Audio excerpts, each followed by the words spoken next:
Nous avons choisi de vous recevoir dans cette salle car c'est la plus ancienne salle ici. Actuellement, c'est la philosophie qui est enseignée.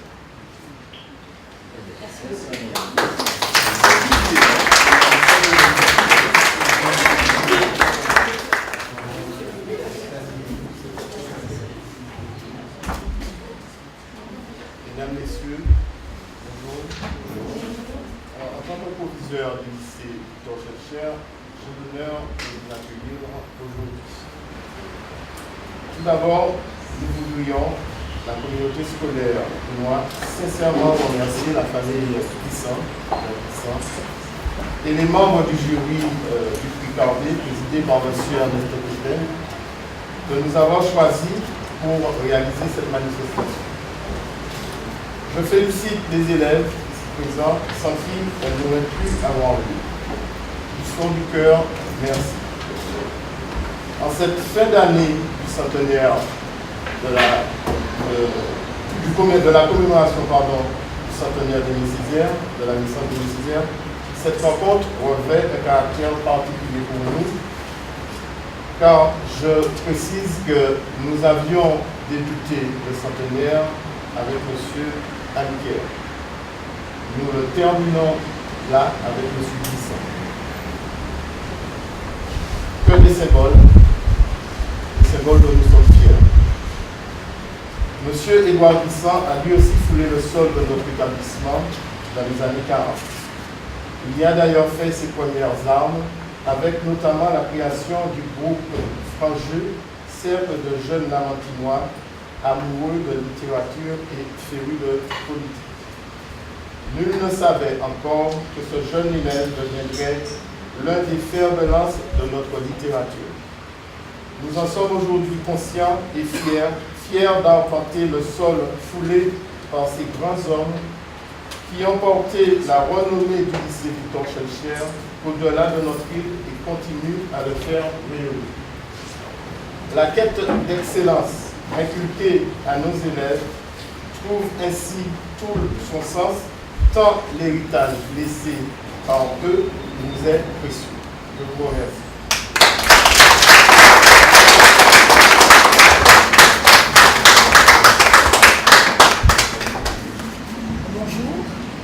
Alors, Madame Bisson nous a demandé que les élèves du lycée Schœlcher puissent rencontrer des écrivains du prix Cardé. Donc, les élèves ont préparé quelques questions, donc sous forme d'échange, on va leur donner la parole. Alors, j'ai une question pour Madame Lise Carré. Madame Bisson, je vous avons posé une question. Je ne peux pas rester ici? Oui, si vous voulez. Donc, par rapport à vos origines, qu'est-ce qui vous attire en fait dans les écrits Cardé? Non, d'accord. Non, mais je vous remercie pour la question parce que c'est une très belle question. Je suis contente de pouvoir y répondre. Moi, je m'intéresse aux littératures de langue française et comme québécoise, je suis particulièrement sensible aux autres littératures de langue française qui se publient dans les divers aires géographiques où on parle le français. Et je crois que parmi ces littératures qu'on appelle les littératures francophones, les littératures antillaises sont vraiment une sorte d'expression extrêmement, disons, pertinente et importante. Et je crois que parmi les littératures de langue française, les littératures caribéennes et les littératures antillaises sont des littératures phares. Et je crois que le renouvellement de la littérature se fait maintenant par ce genre d'expression. Donc, de Montréal, je suis très attentive à ces littératures comme enseignante. On les enseigne à l'Université de Montréal de façon régulière et continue.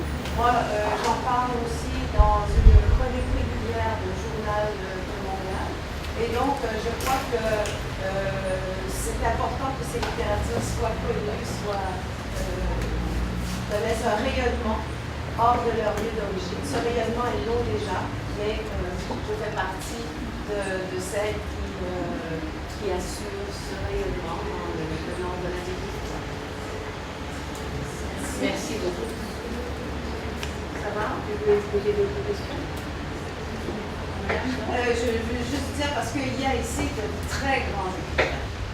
Alors, des écrivains qui sont des monuments, des continents en littérature. Évidemment, vous connaissez Césaire, nous avons bien connu Glissant, et je crois que sa pensée continue de nous habiter et elle va continuer d'habiter longtemps l'espace littéraire en général.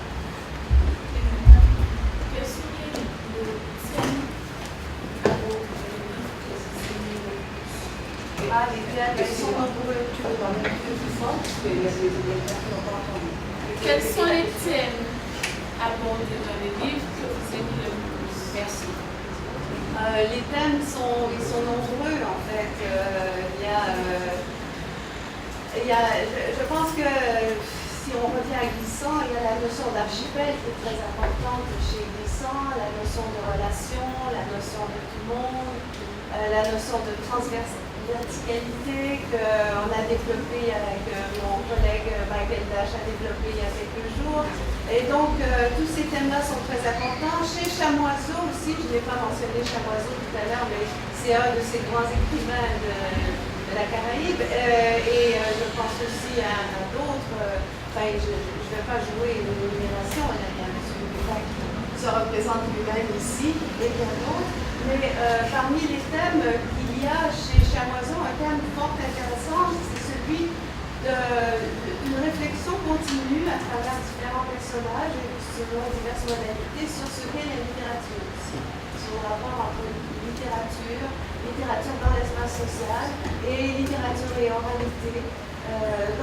Tous ces thèmes-là sont présents dans différents textes et je crois que c'est très important de réfléchir aujourd'hui à cette notion même de littérature, mais en tout cas à l'articulation de la littérature dans l'espace social et par rapport à d'autres arts également. Et on trouve tout cela, cet aspect réflexif autant que l'aspect fictif dans les œuvres antillaises. Merci. Oui.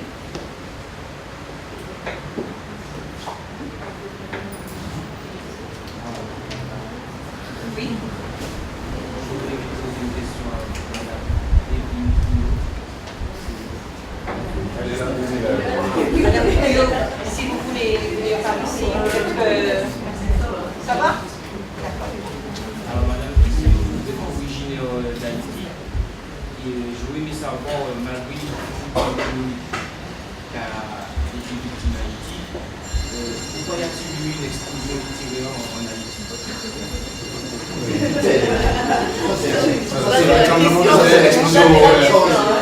Bon, je ne sais pas comment l'expliquer, donc il y a plusieurs personnes qui se sont posées justement cette question.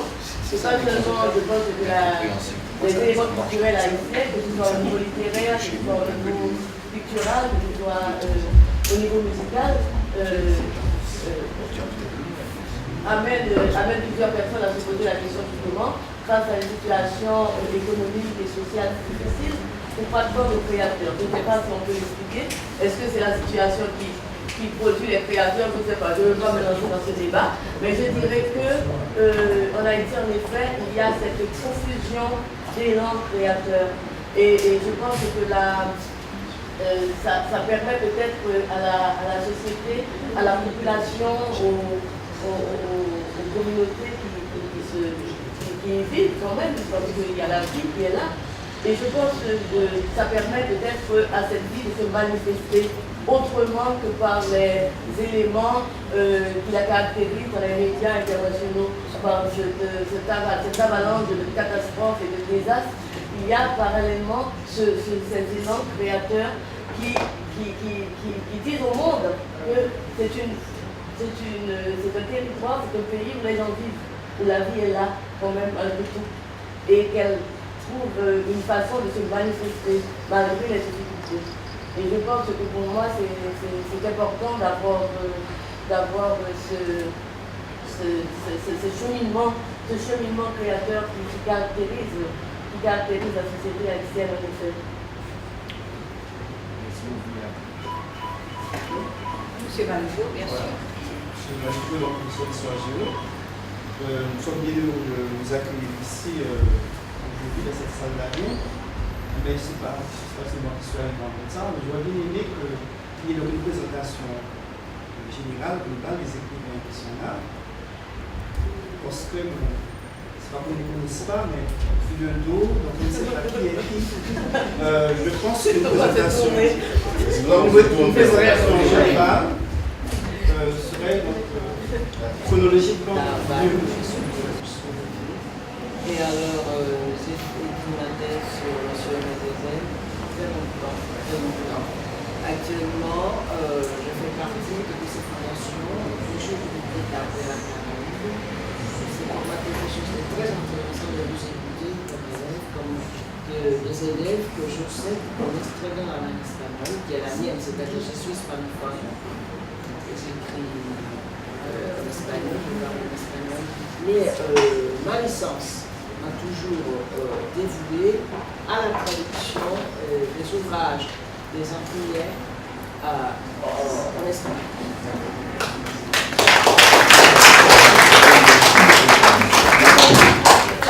Je m'appelle Nancy Morejon. Nancy Morejon. Il y a que deux Moi, je suis brésilienne de São Paulo, de l'Université de São Paulo. Je ne suis pas écrivain, mais j'enseigne la littérature antillaise depuis très longtemps et pendant un certain moment, l'Université de São Paulo a été la seule université au monde où la littérature antillaise était une matière obligatoire. Malheureusement, avec la disparition du français dans l'enseignement secondaire,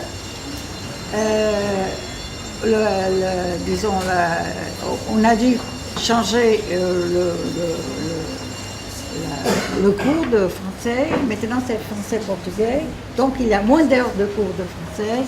Et finalement, on est devenu restreint à la littérature française. Mais moi, je me charge de la littérature option et je me charge de la littérature antillaise jusqu'à ce moment et je peux vous assurer que nous avons énormément d'étudiants, c'est-à-dire même si c'est une matière option et que je disais à quelqu'un, maintenant on commence à avoir des Antillais dans nos cours qui ont des bourses du Brésil. Donc, je vous signale que vous devrez chercher comment le faire. Nous ne le savons pas du tout comment elles sont distribuées. Mais cette année, j'ai eu une fille de Guadeloupe dans mes cours.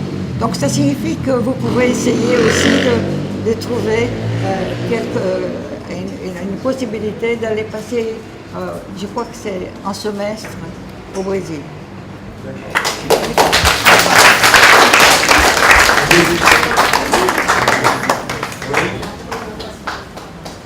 Alors, qu'est-ce que ça veut dire? Alors, c'est impossible pour moi de me lever là. C'est pas possible. Ça, c'est pour les enfants. Je suis de Trinidad et Tobago. Et enfin, mon nom, Dash, vient de la Barbade. J'ai vécu 20 ans à la Jamaïque et ma femme est de la Guadeloupe. Alors, donc, je peux m'arrêter là. Mais donc, mon approche à la littérature francophone passe par les îles anglophones. Donc, les premiers textes que j'ai lus n'étaient pas bien sûr des textes des îles françaises, mais les textes de Earl Lovelace, Vivian Naipaul, Walcott, Claude McKay, etc. Après plusieurs postes, j'ai passé 20 ans, comme je disais, à la Jamaïque comme chef du département de français. J'ai traduit Édouard Glissant, 3 textes en anglais, et j'ai écrit un livre sur lui aussi. Et maintenant, ça fait presque 13 ans que je suis à New York University, chargé des cours de littérature francophone et surtout la littérature d'expression française de la Caraïbe. Voilà. Merci.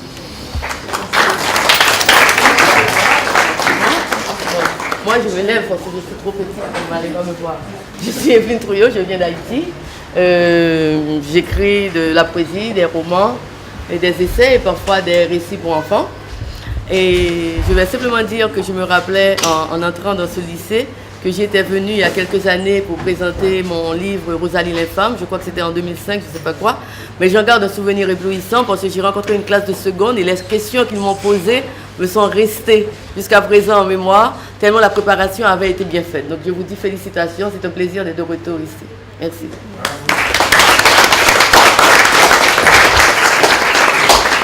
Oui, bonjour, moi mon nom est Elise Gauvin. Je me suis déjà présentée un peu tout à l'heure puisque j'ai enseigné à l'Université de Montréal et j'écris régulièrement dans les journaux de Montréal à propos de littérature francophone. Donc vous avez ici même, j'ai été très heureuse de voir le livre qui rassemble toutes ces chroniques. Moi, je suis membre du jury du prix Carbet depuis plus de 20 ans. J'ai bien connu Édouard Glissant grâce à ce prix, mais grâce aussi à d'autres textes. Et j'ai eu le plaisir de publier des entretiens avec Édouard Glissant sous le titre L'imaginaire des langues, des entretiens qui s'échelonnent sur 20 ans. Donc de fréquentation avec lui. Et puis, je dois dire aussi que, enfin, moi, j'ai écrit surtout des essais, mais aussi quelques ouvrages de fiction. Et voilà, j'ai oublié de dire tout à l'heure que mon intérêt pour les littératures antillaises vient aussi du fait qu'il y a une très importante communauté haïtienne à Montréal. Il y a une maison d'édition qui est dirigée par un Haïtien, Rodney Saint-Éloi. Et donc, nous sommes très proches de l'espace caribéen, même si le climat n'est pas tout à fait le même. Nous avons donc eu le plaisir d'entendre que Dany Laferrière, qui habite Montréal depuis une trentaine d'années, vient d'être reçu à l'Académie française. Donc, il y a une présence haïtienne très, très forte à Montréal. Donc, les Caraïbes sont là physiquement, on peut dire, par cette communauté. Alors, voilà.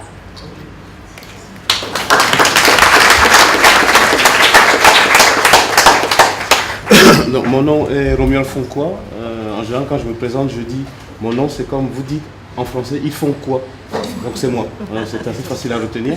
Donc je suis professeur des universités. Je suis d'origine camerounaise, je suis professeur des universités à l'université Paris-Sorbonne, où je dirige le Centre international d'études francophones depuis 2 ans.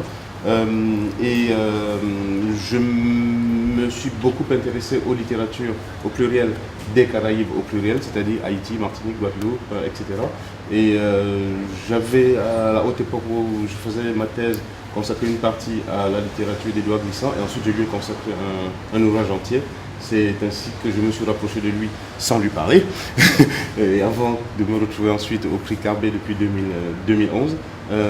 Donc c'est un plaisir de revenir en plus au lycée Schulcher parce que j'étais déjà revenu il y a quelques temps où je retrouve des figures connues quand j'avais commis un ouvrage, commettre c'est le mot, sur Aimé Césaire. Donc voilà, je suis très content d'être là, de vous retrouver et merci de recevoir le prix Carbet. Voilà.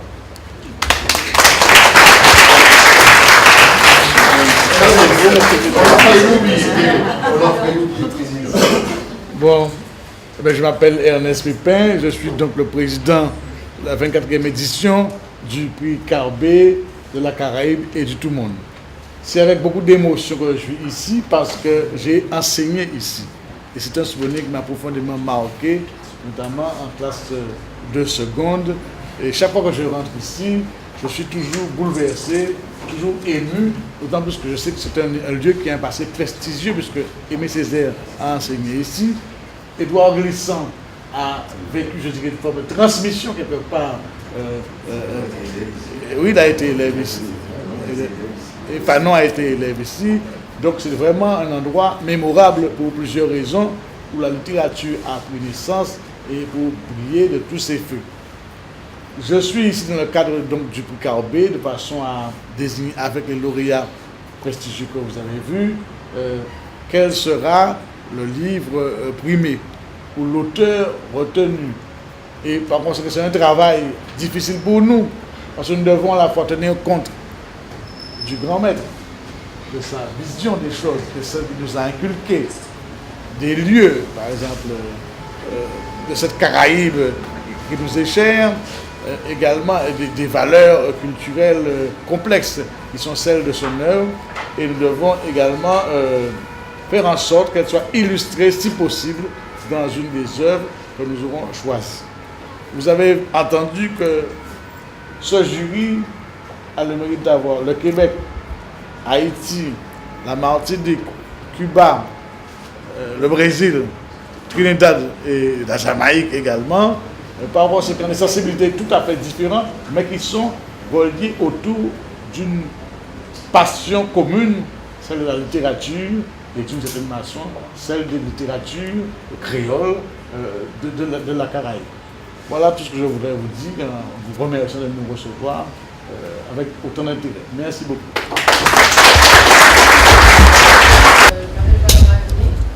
Je voudrais savoir, qu'avez-vous ressenti après avoir gagné le prix Nobel de littérature?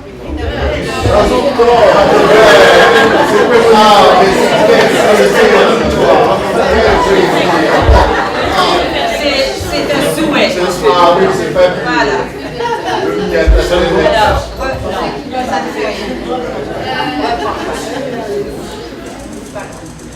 Je voulais savoir qu'est-ce que vous avez ressenti après avoir gagné ce prix. Est-ce que cela a provoqué un grand changement dans votre vie ou n'a fait qu'affermir votre foi en l'écriture? Oui, en fait, oui, je vais répondre. Alors, quand j'ai reçu le prix, en fait, je ne revenais pas que ça me tombe dessus. Hein. C'est vraiment le cas de le dire. J'ai en tête le coup de fil de Sylvie me disant ça y est, vous avez eu ce prix. Je ne revenais pas. En fait, j'étais en conseil de classe avec les élèves et je ne revenais pas. Et le jour de la remise du prix, là aussi, je ne revenais pas parce qu'il y avait tellement de choses qui se passaient autour de moi, j'étais incapable de comprendre. Tout ça pour vous dire que ça a été pour moi vraiment une très, très grosse émotion et quelque chose de très fort. Une émotion parce que j'étais assez content du travail que j'avais fait sur l'acier, mais j'étais surtout content que des gens comme Édouard, Patrick, Ernest, enfin les gens que je connaissais, portent un jugement sur mon travail. C'est-à-dire que quand ils m'ont désigné comme lauréat, ils m'ont dit « tu as fait du bon travail, tu as bien travaillé ». C'est comme ça que j'ai ressenti. C'est-à-dire que j'ai eu ce sentiment d'être... Alors le terme est un petit peu fort, mais j'ai eu le sentiment d'être reconnu par mes pairs. Enfin, c'est l'impression que j'ai eue, qu'on avait accordé de l'importance à mon travail. Alors, est-ce que cette reconnaissance, ce prix a eu un impact sur mon travail après? Certainement, parce que je me rappelle quand j'ai commencé à écrire mon second roman, je me suis dit, bon, c'est quelque chose qui t'est arrivé, est-ce que c'est vrai, est-ce que c'est pas vrai?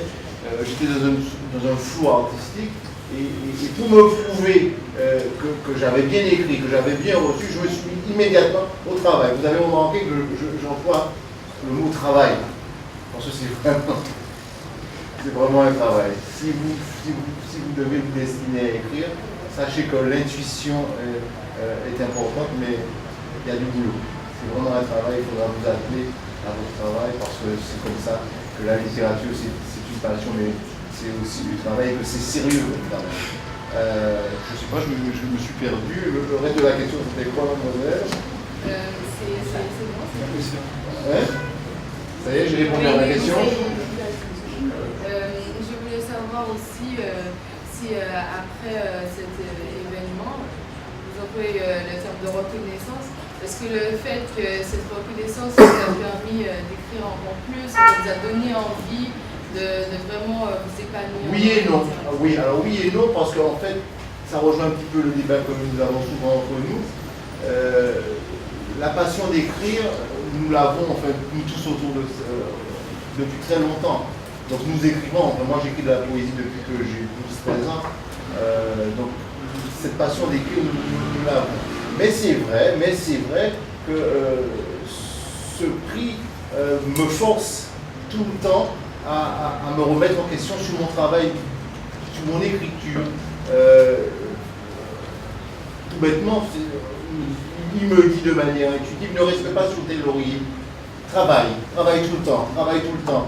Et chaque fois que j'écris, je suis toujours en train de me poser, est-ce que j'ai fait le bon choix, est-ce que j'ai envoyé le bon mot, est-ce que ce que je veux transmettre, est-ce que je le dis bien. Donc c'est vraiment, ce prix m'oblige, parce qu'il faut être à la hauteur aussi des choses qu'on vous accorde à un moment dans votre vie. Il faut vraiment être à cette hauteur. Donc pour être à la hauteur de ce qu'on vous a donné, cette chance qu'on vous a donnée, il faut travailler.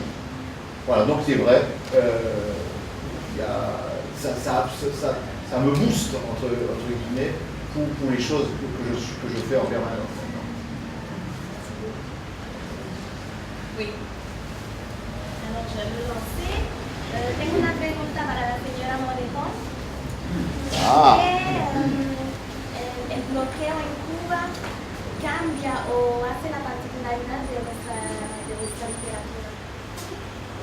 Bueno, yo soy una persona bien adulta, de manera que prácticamente hemos pasado medio siglo, más de 50 años con ese bloqueo que lo atraviesa todo. El agua, la comida, el transporte. Sin embargo, la literatura cubana es una expresión que data de 1608 y ha tenido una evolución verdaderamente larga y grande. Hemos tenido al primer romántico de América, que quizás ustedes conozcan como José María Heredia, que nació en Santiago de Cuba en 1803. Luego, en el siglo XIX, tuvimos en 1853, prácticamente 50 años después, el nacimiento de José Martí, que fue un gran antillano, fue un gran creador y sostenedor de la literatura de las Antillas. Él hablaba mucho de la literatura de las Antillas y su pensamiento, su escritura, su poesía llega a nuestros días. Quizás ustedes conozcan una canción muy conocida que se llama La Guantanamera. La Guantanamera, los versos de la Guantanamera son de José Martí. Luego, en el siglo XX, pues tuvimos a Nicolás Guillén, que nació en 1902. Hay alguien que piensa que nosotros producimos poetas nacionales cada 50 años, lo cual es verdad.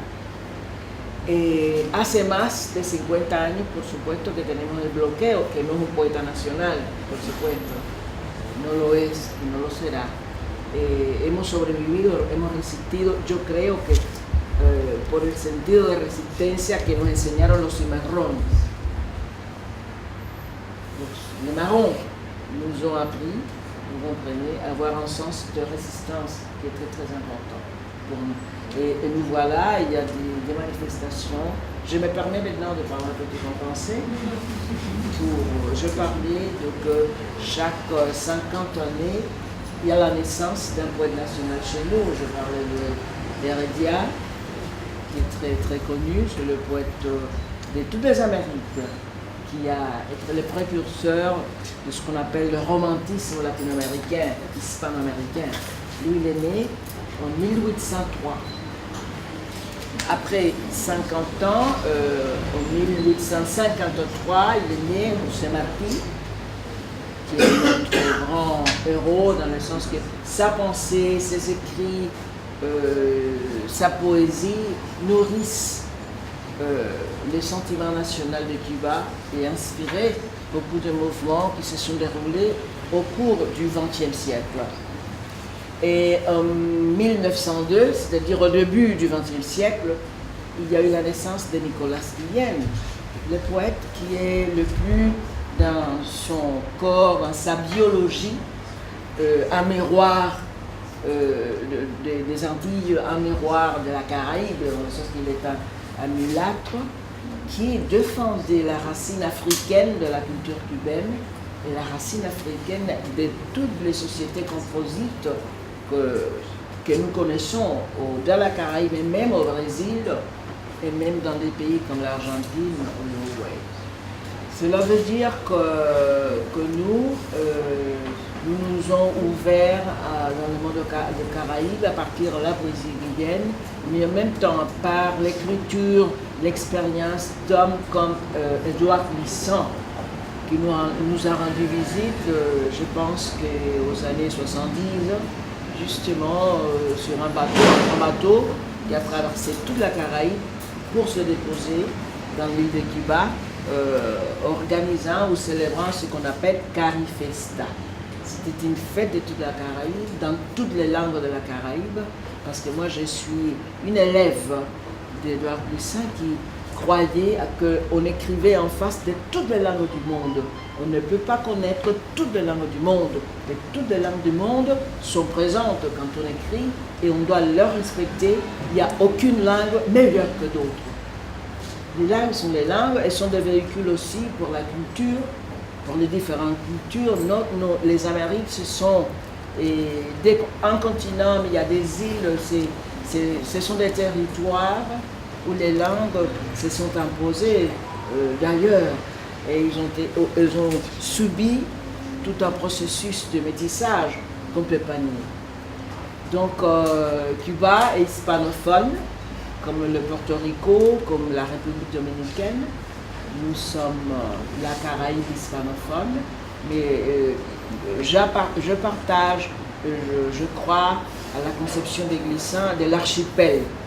Nous sommes tous des Caribéens et c'est ça qui importe. Merci Nancy.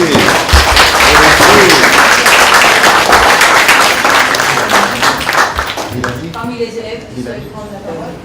La littérature haïtienne, pour le moment, elle est porteuse d'espoir. Porteuse d'espoir. Parce que face au cataclysme qui est en Haïti, j'imagine qu'elle est plus que porteuse d'espoir, la littérature haïtienne. Qu'est-ce que vous imaginez? Non, j'imagine qu'elle est porteuse d'espoir. Je dirais que, merci pour la question. Je pense que dans la plupart des textes haïtiens, il y a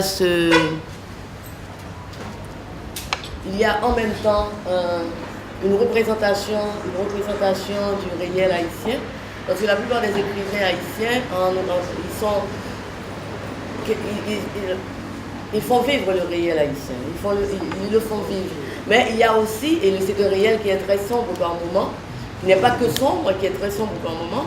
Je dis par moment parce que vous, qui le voyez à la télévision, vous ne voyez que le côté sombre, vous ne voyez que les catastrophes, vous ne voyez que les désastres. N'est-ce pas? Mais la vie, quelle que soit la situation, la vie n'est pas que ça. La vie n'est jamais que désastre. En Haïti, il y a des gens qui tombent amoureux, il y a des gens il y a des couples d'amoureux qui se chamaillent, qui font la paix, qui font l'amour, il y a ça comme partout ailleurs. Hein. Donc, les gens vivent. Donc, la littérature haïtienne traduit tout cela, ce foisonnement contradictoire quelquefois, les contradictions, les difficultés, mais les joies aussi, et le rire et l'humour. La littérature haïtienne porte tout ça. Et c'est important de le dire, et c'est important, pourquoi? Parce que justement, nous avons tendance dans le monde actuel, c'est normal, de réduire. Il y a une tendance à la réduction. C'est comme si, par exemple, New York, c'était que les gratte-ciel. New York, ce n'est pas que ça non plus. Les États-Unis, ce n'est pas que McDonald's. Et bien, c'est la même chose. Haïti, ce n'est pas que le cyclone, le tremblement de terre. Haïti, c'est une société où les gens vivent, où il y a des relations humaines, où il y a des familles qui se développent, qui se détruisent, comme partout ailleurs. Voilà. Et je pense que la littérature haïtienne, heureusement, jusqu'à présent, reflète la vie comme elle est. Merci beaucoup, madame. Il y avait une question. La question, monsieur Pépin. Si vous voulez bien. Ma question est, comme vous êtes le président du jury, sur quels critères de jugement et de sélection, quels sont vos critères de jugement et de sélection des œuvres? J'ai un peu répondu déjà à la question. J'ai parlé volontairement, à l'ombre, je dirais, je répète volontairement, du grand maître, de Glissant. En dessous. qui nous a transmis des valeurs. C'est essentiel, des valeurs. Nous venons d'une société qui a une histoire compliquée et douloureuse. Nous venons d'une société qui a été éclatée dans sa construction, où l'immigration a joué un rôle important, l'immigration forcée. Une société où la géographie elle-même est aussi disloquée, séparée. Il a fallu pour cela reconstruire, je crois, des repères. C'est ça que nous essayons de faire avec la littérature, trouver chaque fois, et ce que nous nous a appris aussi à faire, et d'autres aînés, chaque fois, des repères fondamentaux qui permettent de penser le monde et de penser le réel. Et je crois que nous devons, chaque fois que nous devons choisir, penser à ces questions-là, et essayer de trouver l'œuvre qui, par son écriture, par sa thématique, par son orientation également, est la plus proche possible en tout cas, des questionnements fondamentaux qui sont ceux du Picardie. J'espère avoir répondu à vos questions. Merci beaucoup, Monsieur, comment avez-vous obtenu cette place de président?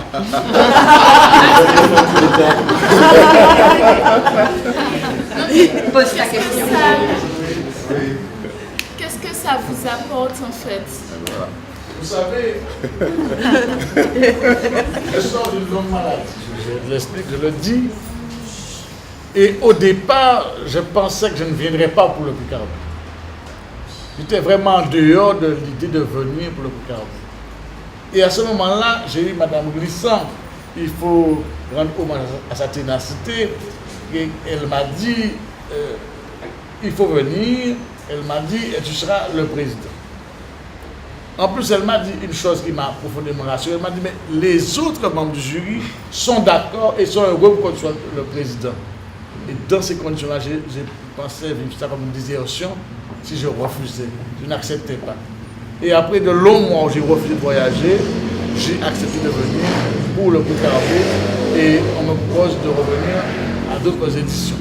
Donc voilà, alors je dois dire aussi que j'ai beaucoup admiré Aimé Césaire, c'est vrai. Mais j'ai beaucoup connu et pratiqué Édouard Glissant et depuis très longtemps. Depuis ma venue à la Martinique, où il était à l'IME, c'est là que je l'ai connu. Je ne l'ai jamais laissé. J'ai toujours été avec lui dans des rapports parfois difficiles, parfois faciles également, mais toujours en train d'apprendre, en train de progresser dans la compréhension de ces schémas qui n'étaient pas des schémas faciles. Et pour moi, être président du Picardie est un honneur que je reçois avec beaucoup de simplicité et beaucoup de fierté en même temps. Voilà. Merci beaucoup. Je donne maintenant la parole à Mme Glissant.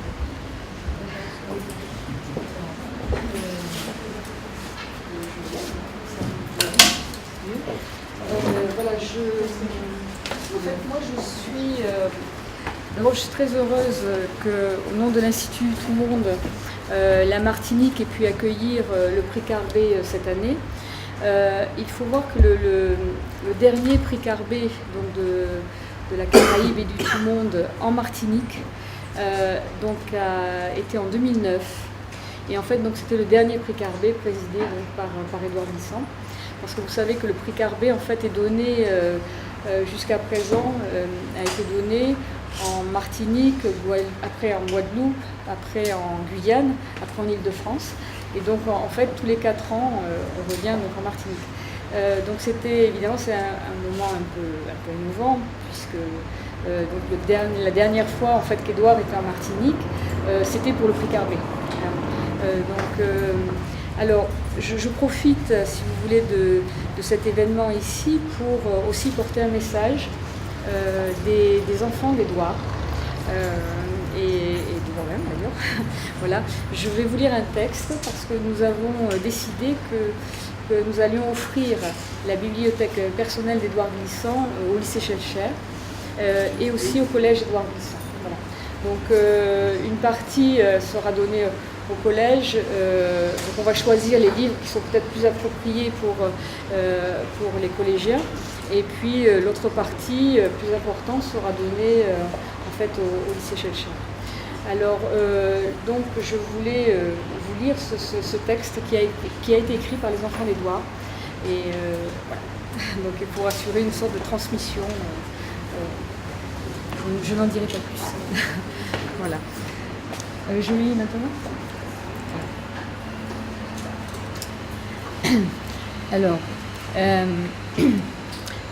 mesdames, mesdemoiselles, messieurs, chers élèves de la Martinique, ensemble nous avons choisi et décidé, sans réserve aucune et à l'unanimité, d'offrir au collège Édouard Glissant du Lamentin et au lycée Schellcher de Fort-de-France la bibliothèque personnelle d'Édouard Glissant.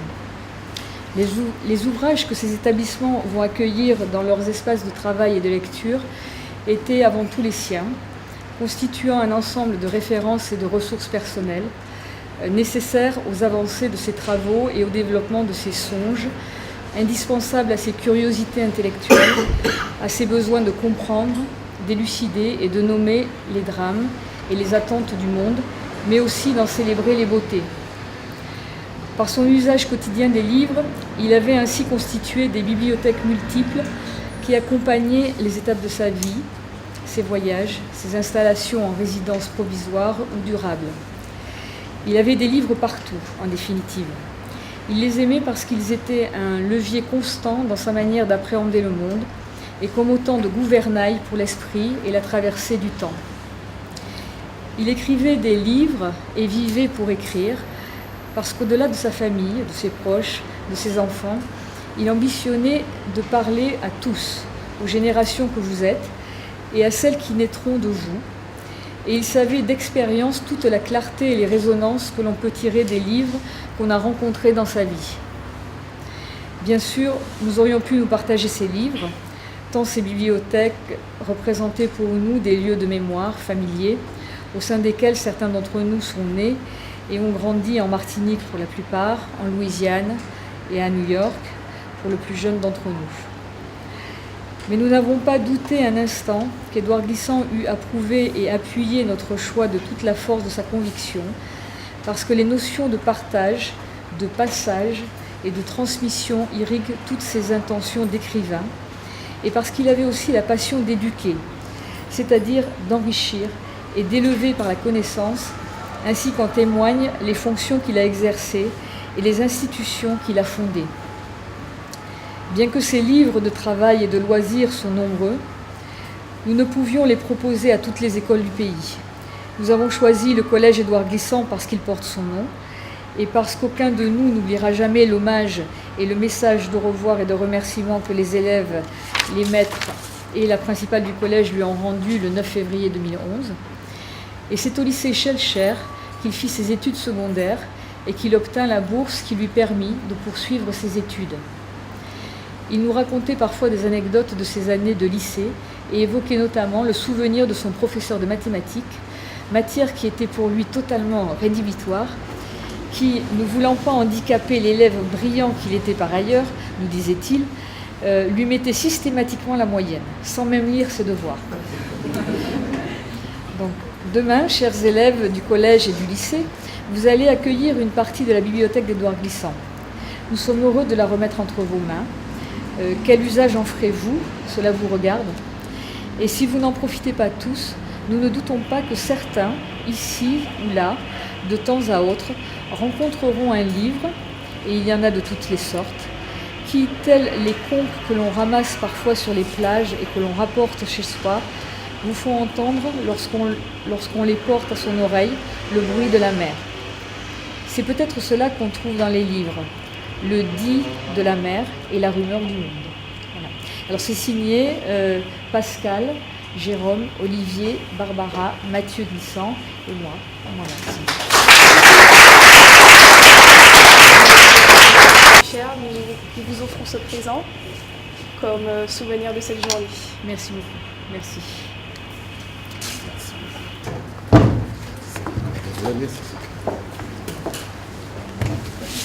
Il s'agit de notre imposement du don qui vient de vous être fait.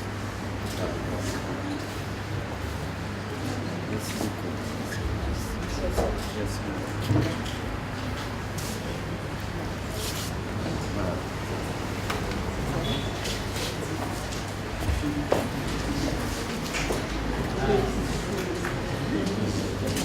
Alors, merci beaucoup à Madame Glissant, Monsieur le proviseur, Monsieur Pépin et nos écrivains. Nous vous invitons à nous suivre. Nous allons vous offrir un petit pot, mais dans la salle où Césaire a enseigné. On vous invite à nous suivre.